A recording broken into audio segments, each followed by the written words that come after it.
resulted in impact for the world at large. Today, the India stack, which many of you I'm sure are using it literally daily without realizing it, has become a template for the rest of the world to follow on. And number two, the builders from India, whether they be our startups, our GSIs, ITS companies, ISVs, all of them are building technology which is increasingly being consumed by the rest of the world. Now, talking about AWS itself, globally, we've got millions of active users at any point in time, and we've got over 100,000 partners with whom we are doing business globally. We've got over 200 fully capable services, and a lot of this is underpinned by the sheer scale of architecture, the resilience and the security that we have built to ensure that you can confidently go out and innovate. And that it is represented by 108 availability zones, which are spread across 34 geographical zones. Coming to India, AWS in India, our mission is to empower builders and businesses to build a better India. Now, that takes multiple forms. First is just the sheer technology that we bring to the market. We are also investing considerably in building out our infrastructure in India. We are training lakhs of developers in India, and we are helping customers like yourselves by investing people from our side to help you build such capabilities to be able to take advantage of the sheer cutting edge. And as they say, the proof is in the pudding. Uh, and here, some of the proof points for you. 83 of India's top 100 enterprises by market cap are building on AWS. And I use the word build because many of them are also building innovative capabilities by themselves. 7 of the top 10 banks are using AWS in some form or shape. 90% plus of digital natives and our unicorns happen to be on AWS.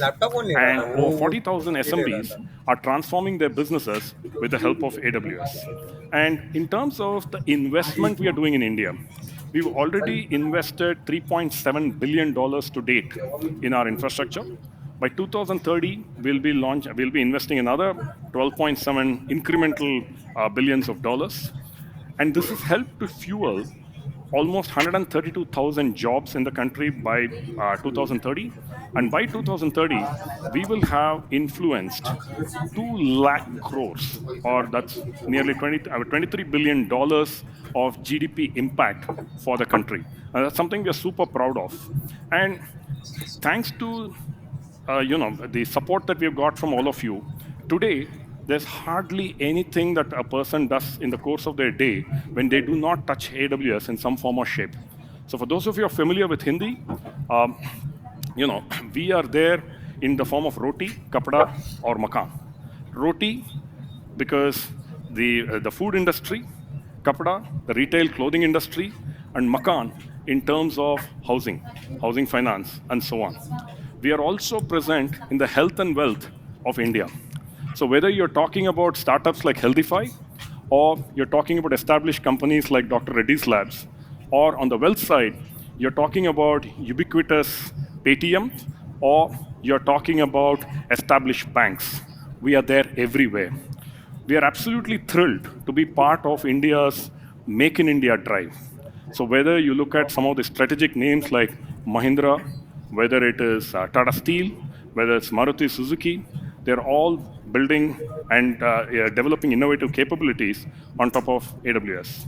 And on the public sector side, all of you, I'm sure, have heard of the digital assets and the digital properties that the government of India is developing, which is fueling the digital revolution in India. And AWS is proud to be associated with some of the biggest names there, whether it's DigiLocker, whether it's DigiYatra, Cowin, Arogya Setu, Umang, what have you. All of these run on AWS, and some of the latest names there, the National Health Authority that you see at the bottom layer, that's going to fuel health innovation, health insurance for almost 500 million Indians. In population terms, that would be the third largest country in the world. That's the scale at which India is innovating on AWS, and we are super proud to be part of that journey.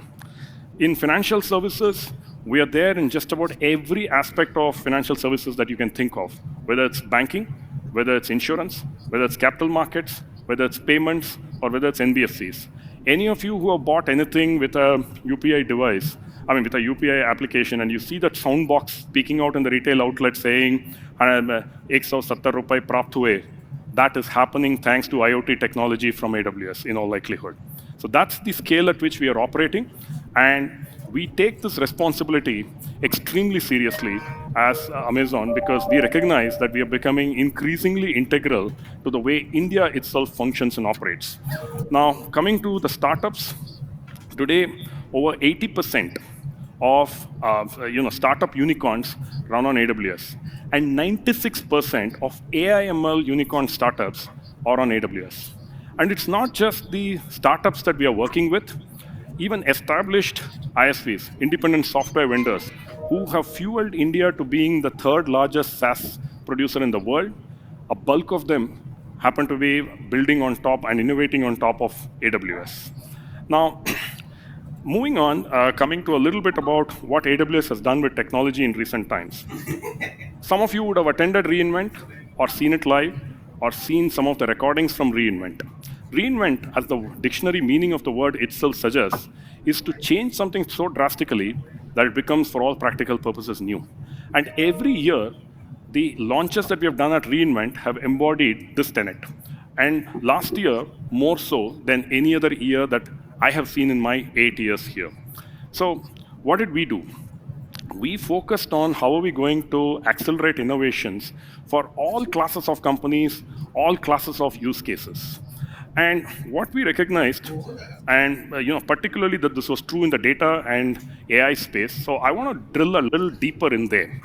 When we talk about generative AI, initially there was a rush to build out AI applications, naturally so.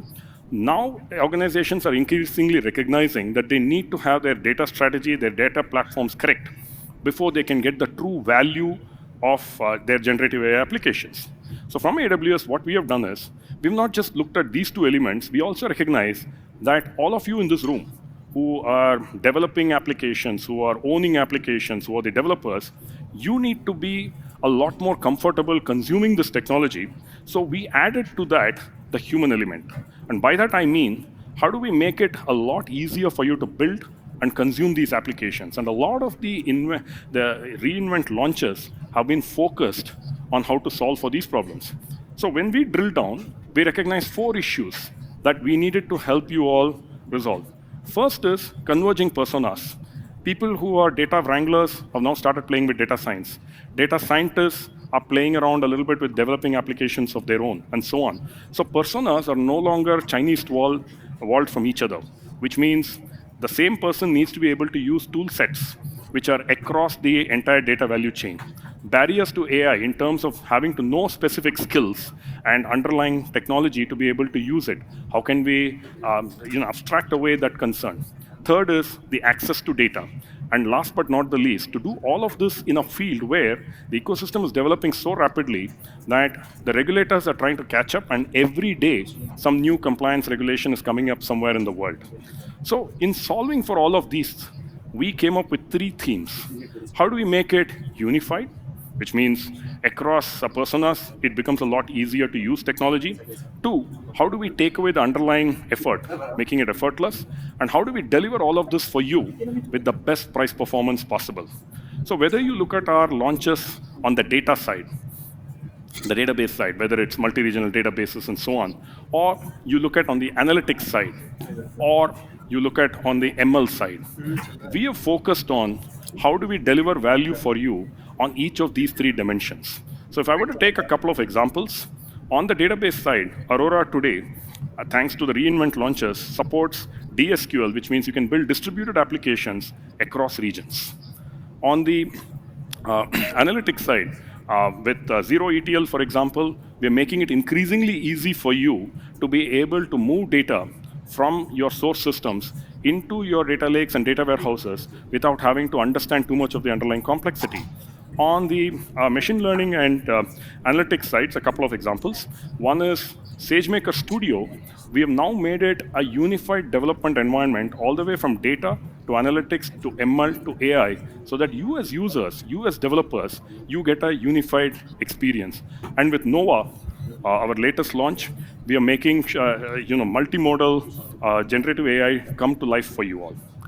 Now, in Amazon, we've always believed that the tyranny of the or, which says you can have one of these three, but you can't have all of these three, that's a false trade-off.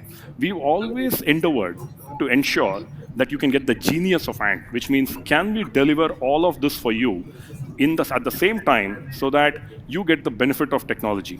So to that end, what we also ensured was that every bit of technology that you see here, which was released, actually plays across more than one dimension so that we are building, keeping your three requirements in mind. How do we make it unified? How do we make it effortless? And how do we make it price performant from day one so that you do not then have to focus on how do I retrospectively re-engineer something that I built, keeping a certain set of requirements in mind. So this is the fundamental underlying philosophy with which we have approached re:Invent and our entire tech stack. And I'm sure today when you hear from our speakers, when you go out into the experience zones, when you see the demos, you're going to see this live and real for you. This is fundamentally transformative for us, and we are proud to share this with you all. So for the rest of today, you're going to hear from some great speakers, both from AWS, as well as some of the best-known names in the world of media and sports. You're going to be hearing from 20 of our customers, as I mentioned earlier, who are each going to come and talk about the lessons that they learned as they innovated so that they are making the flywheel of innovation turn even faster for you all so that you can take the benefit of their learnings and factor that into your development plans. So with that, I come to my close. We are absolutely thrilled to bring these capabilities to you. We invite you to go forth, create, innovate, and make history with AWS. We are here not just today, but round the clock for you in future as well. Reach out to us when you need help. Reach out to us if you want to bounce ideas. Reach out to us if you want an idea of what others are doing. How are others playing with the art of the possible? And we would love to absolutely work with you. And I'm sure you will see that reflected in the 20 customers who are going to be coming and speaking about the experience of working with AWS. So thank you, everybody, and have a great day. Thank you.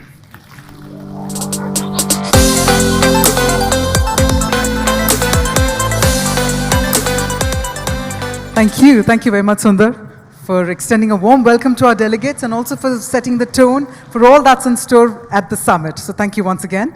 With that, ladies and gentlemen, let's now march ahead because it's now time for the keynote address on generative AI and data by Rick Sears, Director